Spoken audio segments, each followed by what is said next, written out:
ଆଜି ସକାଳୁ ଘରେ ବସିଥିଲି ଆଉ ଦେଖିଲି ବାଡ଼ିଟା ଆଡ଼େ ଟିକେ ଦେଖିବା କ'ଣ ହେଇଛି ସବୁ। ସେଠୁ ବାଡ଼ି ଆଡ଼କୁ ବୁଲିବାକୁ ଆଇଲି, ସବୁ ଗଛ ହେଇଯାଇଛି। ସେତେବେଳେ ଯେତେବେଳେ ଲଗେଇଥିଲି ବହୁତ ପରିଶ୍ରମ କରିବାକୁ ପଡ଼ିଲା, ବହୁତ ମାନେ ଯାହା ମୋର ହେଇଛି ମୁଁ ଜାଣିଛି। ଭାବିଲି ଗୁଡ଼ା ଯେତେବେଳେ କଲେଜ ପଢ଼ିଲା ବେଳେ ଥିଲା, ବୟସ ଥିଲା, ସେତେବେଳେ ବି କରିଦେଉଥିଲି ନା। ଏବେ ଭାବିଲି ସେ ହେଇଯିବ, କଷ୍ଟ ଲାଗିଥିଲା କରିଥିଲି।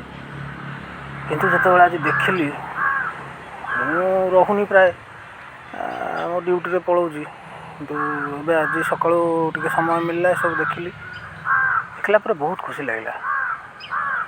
ଆଉ ମୋ ଭଳିଆ ଯେତେ ସବୁ ଗରିବ ଶ୍ରେଣୀର ଲୋକ ଅଛନ୍ତି, ଯଦି ସେମାନେ ନିଜେ ବି ନିଜ ଛୋଟ ଜାଗା ହେଉ ବଡ଼ ଜାଗା ହେଉ ଯେଉଁଠିକି ଜାଗା ଖଣ୍ଡେ ଅଛି, ଯଦି ପରିବା ଚାଷ ନ କରିବେ, ଆଉ ଇଏ ହାଟକୁ ଗଲା ବେଳକୁ ବା ବଜାରରୁ ଯାଇକି ଆଣିଲା ବେଳକୁ ଗଲା ଆଉ 500 ଟଙ୍କା ନେଇକି ଯିବ, ପରିବା ନେଇକି ଆସିବ, ଆଣିଲା ବେଳକୁ ତୁମର ଗୋଟେ ପଲିଥିନ୍ଟେ ବି ହେଉନଥିବ। କ'ଣ ଆଉ ଆଜିକାଲି ଯେଉଁ ଯୁଗ ହେଲାଣି, ଚଳିବା କଷ୍ଟ। କିନ୍ତୁ ଯାହା ହଉ, ଯେତିକି ମୋର ବର୍ତ୍ତମାନ ମୁଁ ଟିକିଏ ଯେଉଁ ପରିଶ୍ରମ କରିଲି, ଦିନେ 2 ଦିନ 3 ଦିନ ଯାହା ଲାଗିଥିଲା, ବର୍ତ୍ତମାନ ଇଏ କମ୍ ସେ କମ୍ ମୋତେ 2 ମାସ 3 ମାସ ଏଇନା ଚଳେଇ ନେବ। ଦେଖିବା, ଏଥର ତ ମୁଁ ଭାବୁଛି ପରିଶ୍ରମ ପଡ଼ୁ ବରଂ ଟିକେ ଟିକେ ମଝିରେ ମଝିରେ କରିବାକୁ ପଡ଼ିବ, ତାହେଲେ ଶରୀର ବି ଠିକ୍ ରହିବ। ଆଉ ସବୁଠୁ ଭଲ ଜିନିଷ ହେଉଛି ଏଇଟାରେ ଆମର ସାର ମସଲା ଆମେ କିଛି ଦେଉନୁ। ମୁଁ ଏ ଗୋବର ଖତ ପକାଇଥିଲି, ତାପରେ ନିମ ପିଡ଼ିଆ ଟିକେ ଦେଲି, ଆଉ ଏ ଯେଉଁ ପୋକ ପାଇଁ ଦହିକି ଘୋଳ କରିକି ସେ ଯାହା ଛିଞ୍ଚା ହେଉଛି, କୌଣସି ସାର ନାହିଁ।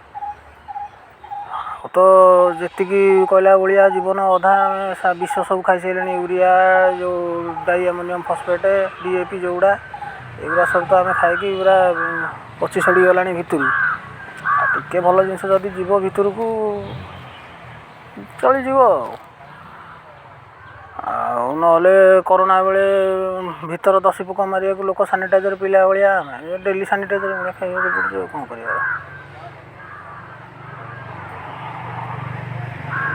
ହଉ, ଦେଖାଯାଉ, ଯାହା ଭଗବାନ ଚାହୁଁଛନ୍ତି, ସବୁ ସେ ହରିଙ୍କ ଇଚ୍ଛା। ଆଉ ବାଇଗଣଟି ମୋର ଏବେ ହେଇନି, ଫଳ ଧରିବ। ଆଉ ଥରେ କୁଢ଼ା ହେବ, ସେଟାକୁ କୁଢ଼େଇଲା ପରେ ଦେଖିବା। ଆଉ ବିଲାତି ଆଉ ଗୋଟେ ସପ୍ତାହରେ ପାଚିବା ଆରମ୍ଭ ହେଇଯିବ, କିଛିଟା ପାଚିଲାଣି, ଆଉ ଗୋଟେ ସପ୍ତାହରେ ପାଚିବା ଆରମ୍ଭ ହେଇଯିବ। ଯାହା ଭଗବାନଙ୍କ ଇଚ୍ଛା। ଜୟ ଜଗନ୍ନାଥ ପ୍ରଭୁ।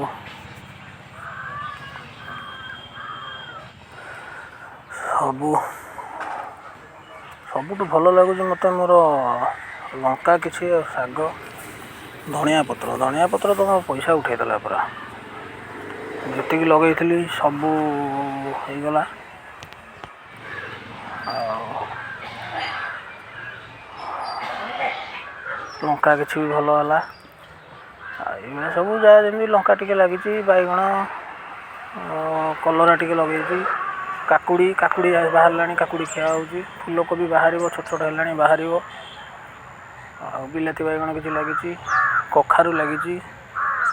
କଖାରୁ ବର୍ତ୍ତମାନ ତ ହେଇନି, ତା ଫୁଲ ସବୁ ବରା କରିକି ଖିଆ ହେଉଛି, ଚାଉଳ ବରା କଖାରୁ ମିଶାଇକି ଅରୁଆ ଚାଉଳରେ ସେଇଟା ଖିଆ ହେଉଛି।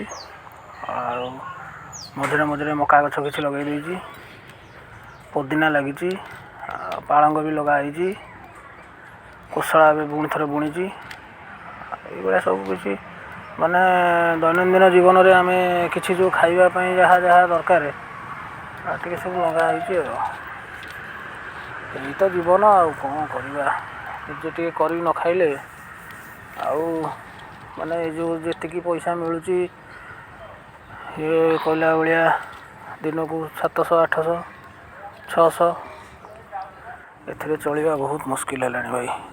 ହଉ, ଜୟ ଜଗନ୍ନାଥ ପ୍ରଭୁ ସମସ୍ତଙ୍କୁ ମଙ୍ଗଳ କରନ୍ତୁ। ଆଗ କରିଥିବା ପରିବା ସବୁ ତୋଳିକି କୋବି 2ଟା ହେଇଥିଲା ଛୋଟ ଛୋଟ ସାଇଜ୍ର, ତାକୁ ନେଇକି ସାଙ୍ଗେ ସେଇଠୁ ବାଡ଼ିରୁ ଟମାଟୋ ନେଲି, ଲଙ୍କା ସବୁ ନେଇକି ଛଣାଛଣି ହେଇଗଲା। ଆଉ ଚିଲି କୋବି ବର୍ତ୍ତମାନ କରିକି